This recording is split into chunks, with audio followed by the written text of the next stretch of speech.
नमस्कार। ज्योतिषीय श्रृंखला की इस कड़ी में आपका हार्दिक स्वागत है। अभी हमारा अध्ययन का विषय चल रहा है ग्रहों की महादशा और उनकी अंतर्दशा तथा उनका फल जातक पर किस प्रकार पड़ता है। इस क्रम में आइए अब हम चंद्रमा की महादशा की बात करते हैं। चंद्रमा की महादशा होने से जातक पर उसका क्या प्रभाव पड़ता है, क्या फल होता है उसका। सामान्यतः चंद्रमा की महादशा में जातक को मंत्र, वेद और ब्राह्मण आदि में रुचि होती है। वह राजा की प्रसन्नता का भाजन होता है तथा राज दरबार में मंत्री बन सकता है।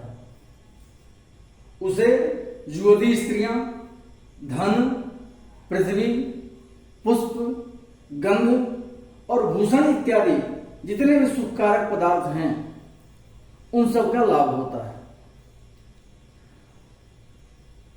वह अनेक प्रकार की कलाओं में कुशल होता है। इस कालखंड में कीर्तिवान होता है, विख्यात, नम्र स्वभाव वाला, परोपकारी प्रवृत्ति का, यशस्वी और इधर उधर घूमने में प्रेम रखने वाला होता है। चंद्रमा की महादशा में जातक को कन्याएं उत्पन्न होती हैं। ऐसा जातक आलसी स्वभाव का होता है, निद्रा से व्याकुल रहता है हमेशा और कृषि का प्रेमी होता है। चंद्रमा की महादशा उसे कफ और वात की अधिकता होती है, परंतु यदि कुंडली में चंद्रमा निर्बल होता है तो उसकी दशा में जातक को अर्थहानि, वात रोग से पीड़ा और सज्जनों से विरोध होता है। वह कलह तथा वाद विवाद में निरंतर रत रहता है और अच्छे कार्यों में उसकी रुचि नहीं होती है, उसका चित्त नहीं लगता है। यह तो सामान्य फल हो गया जो चंद्रमा की महादशा में जो कॉमन रूप से इसको हम बता सकते हैं लोगों को। लेकिन अब चंद्रमा की जब विशेष स्थितियां कुंडली में रहती हैं तो उसके हिसाब से, उसके अनुसार क्या क्या फल होते हैं, आइए इसके बारे में जानते हैं। यदि चंद्रमा परमोच्च का कुंडली में बैठा हो, परमोच्च मतलब वृष राशि में 3 अंश पर चंद्रमा परमोच्च का होता है। यदि कुंडली में चंद्रमा परमोच्च का हो तो उसकी दशा में जातक को वस्त्र, पुष्पादि, समाज में महत्व,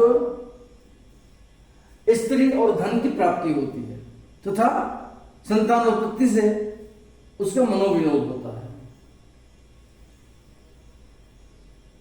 यदि उच्च राशि का चंद्रमा हो अर्थात वृष राशि में चंद्रमा हो तो उसकी दशा में जातक को स्त्री, पुत्र, धन, दुग्ध, वस्त्र और भूषण इत्यादि की प्राप्ति होती है। विदेश यात्रा का योग बनता है चंद्रमा की महादशा में और स्वजनों से विरोध होता है। यदि आरोही चंद्रमा हो तो उसकी दशा में जातक को स्त्री, पुत्र, वस्त्र और भोजन आदि का सुख मिलता है, राज्य की प्राप्ति होती है तथा देवार्चन में उसकी प्रवृत्ति होती है। देवताओं की पूजा पाठ, आराधना, उपासना में उसकी प्रवृत्ति होती है। यदि चंद्रमा कुंडली में अवरोही हो तो उसकी दशा में जातक के स्त्री, पुत्र, मित्र और वस्त्रादि के सुख में कमी होती है। उसे मानसिक वेदना होती है, स्वजनों से उसका विरोध होता है और चोर, अग्नि तथा राजा से उसे भय होता है।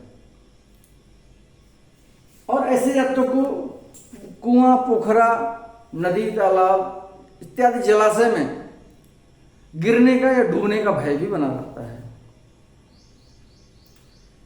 अगले वीडियो में हम चंद्रमा की और स्थितियों में रहने से जातक पर उसका क्या प्रभाव पड़ता है, क्या फल होता है, इसका अध्ययन करेंगे। नमस्कार।